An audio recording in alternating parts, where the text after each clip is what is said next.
Esto es El Lavadero Network, porque la política sucia se lava en casa.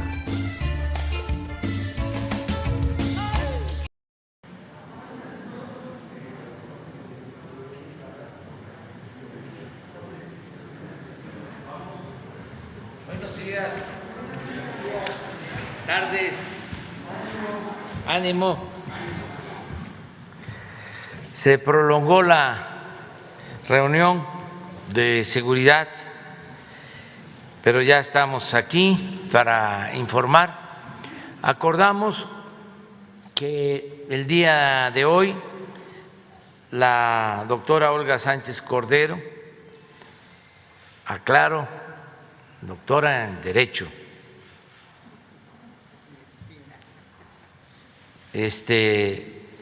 porque se habla bastante de doctores y ya se tiene que saber más de que son grados académicos, que es licenciatura, maestría, doctorado.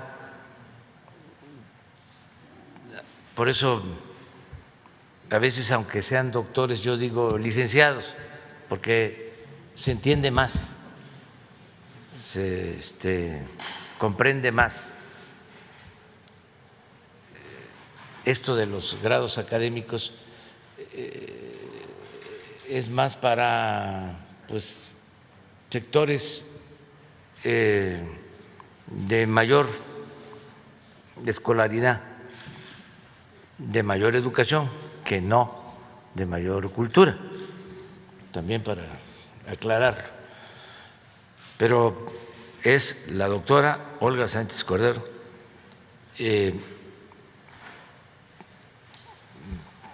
licenciada y especialista con maestría y con doctorado en Derecho. Y el licenciado Alejandro Encinas,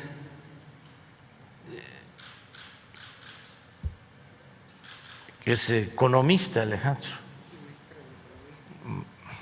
y maestro en economía, secretaria de Gobernación, la licenciada Olga, y Alejandro, subsecretario de Derechos Humanos, también de la Secretaría de Gobernación. Quedamos en que ellos van a hacer un planteamiento sobre las personas que llevan mucho tiempo en la cárcel y que no han sido sentenciadas, y también del caso de quienes están en la cárcel y se ha demostrado que fueron torturados. Entonces, ellos van a exponer sobre este asunto tan importante y van a dar a conocer medidas, decisiones que se han tomado y que se van a llevar a la práctica muy pronto, muy pronto. Entonces, le damos la palabra a la licenciada Olga Sánchez Cordero. Muchísimas gracias. Muy buenos días a todas, a todos ustedes. Vamos a darles cuenta de los 3 casos que ustedes nos han preguntado y en qué situación jurídica y procesal se encuentra cada uno de ellos. También vamos a dar cuenta de la población penitenciaria que no ha tenido una sentencia y que sigue privada de su libertad. Entonces, si quieren, empezamos rápidamente con el caso Vallarta, por favor. La versión breve, por favor, sí. El señor Vallarta, como ustedes saben, se encuentra privado de su libertad desde el año del 2005 por la presunta comisión de diversos delitos seguidos en 2 causas penales distintas. Esto es importante, ante el Juzgado Tercero de Distrito de Procesos Penales Federales del Estado de México. Los delitos por los que se le ha acusado es secuestro, delincuencia organizada, portación y posesión de armas de uso exclusivo y posesión de cartuchos de uso exclusivo. La solicitud inicial fue precisamente que se revisara su caso, en el que se alega diversas violaciones graves al debido proceso, y que se emita la sentencia y no continúe la dilación de su proceso penal. Esto es lo que estamos abocados desde la Secretaría de Gobernación en la Unidad de Fortalecimiento al Sistema de Justicia. En la atención brindada, el caso ha sido revisado desde septiembre del 2019 por instrucciones del señor presidente, en coordinación con el propio señor Vallarta, sus familiares y abogados. Se le han propuesto diversas alternativas que pudieran hacerse valer en el proceso judicial para agilizar la emisión de la sentencia. Y la conclusión sería que el señor Vallarta y su defensa no han aceptado algunas de las estrategias planteadas por la Secretaría de Gobernación, consistentes en promover el incidente de libertad por desvanecimiento de datos. Esto sería únicamente, esta estrategia lo beneficiaría para una de las dos causas penales que tienen acumuladas, de tal suerte que si es esta estrategia, se le aplicara el precedente Cassés, es previsible, muy probable, que sea absuelto en dicho asunto. Sin embargo, continúa una causa penal pendiente. El 19 de julio, apenas hace unos días, la defensa presentó nuevas pruebas documentales y esto podría alargar el proceso, ya que el juez no podría dictar la sentencia hasta que las pruebas sean desahogadas. Esto en relación a la otra causa penal que tiene pendiente, porque como decíamos, si se le aplicara el precedente Cassés, lo más probable es que en ese asunto, en esa causa penal, él saliera absuelto. O más bien, podría obtener su libertad, porque la sentencia de Cassés no es absolutoria, sino la excarcelación de la francesa. En el otro asunto, en el caso de la señorita Quevedo, el antecedente es que en octubre de 2020, el Grupo de Trabajo sobre Detenciones Arbitrarias del Consejo de Derechos Humanos de las Naciones Unidas notificó al Estado mexicano la opinión número 45/2020 relativa a esta persona. Ella fue detenida en septiembre del 2009 por la probable comisión de los delitos de delincuencia organizada y de secuestro. Ella denuncia haber sido víctima de tortura en 2 ocasiones. En el 2009, en el penal de Santiaguito, en el Estado de México, y narra cómo fue torturada, y en el penal de las Islas Marías, también ella narra cómo fue torturada.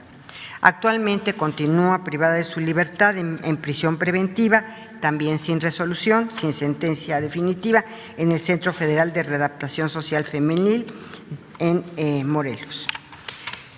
La atención brindada a esta persona es representada por el Instituto de Defensoría Pública, pero es también en coordinación con la asesoría jurídica de la incluso de la Comisión Ejecutiva de Atención a Víctimas y de la Subsecretaría de Derechos Humanos.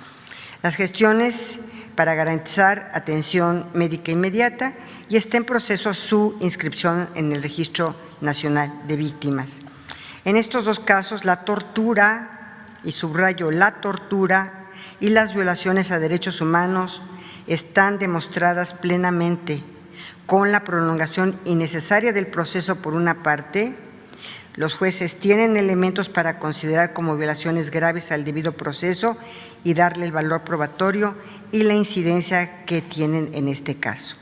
En ese sentido, la Secretaría de Gobernación continuará con las diversas actuaciones y diligencias en estos 2 casos, para que pudieran obtener su libertad.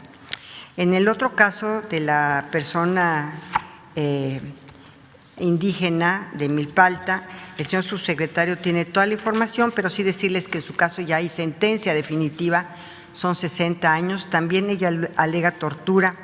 En ningún momento se autoadscribió como una persona indígena, pero podría hacerlo en cualquier momento, y la sentencia que tiene ya la condena es por 60 años.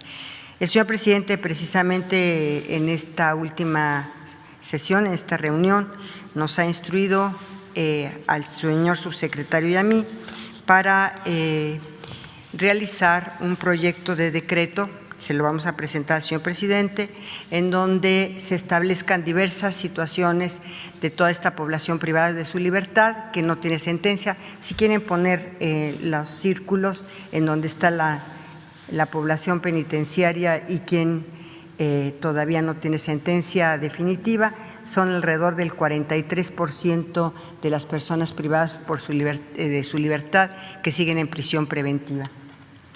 Ahí está, de esta población, la no sentenciada. La siguiente, por favor. Aquí está el centro penitenciario y el tipo de fuero. Esto, desde luego, tiene que ver con muchas razones, pero una de las principales es precisamente pues que no es posible que se tenga una dilación en la administración de justicia de tal manera que tengamos una población privada de su libertad sin ninguna sentencia definitiva. Y por otra parte, también decirles que en muchas ocasiones son los propios abogados que interponen los diversos recursos que están en su derecho, obviamente procesal, para interponer todos los recursos que estén a su alcance y que también esto, pues obviamente dilata la resolución. Señor presidente, si nos permite también decir lo que ya, gracias, muchas gracias, lo que nos había usted instruido sobre el decreto. El decreto que nos está solicitando el señor presidente es que toda la población penitenciaria que tenga más de 75 años solicitar a través de este decreto como una política penitenciaria al juez de ejecución que les conceda la excarcelación y seguir, digamos, en su casa en prisión domiciliaria.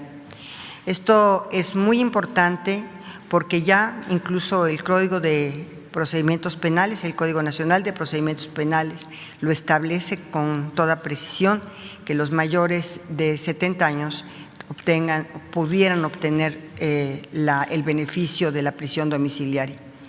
Y por otra parte también nos ha instruido que los mayores de 65 años, también privados de su libertad, pudieran obtener este beneficio de la prisión domiciliaria si están en condiciones de vulnerabilidad, si tienen por enfermedad, si tienen alguna enfermedad crónico-degenerativa, pudieran también solicitar y estar en el supuesto de seguir en su casa, en su domicilio, con la prisión domiciliaria y ser excarcelados.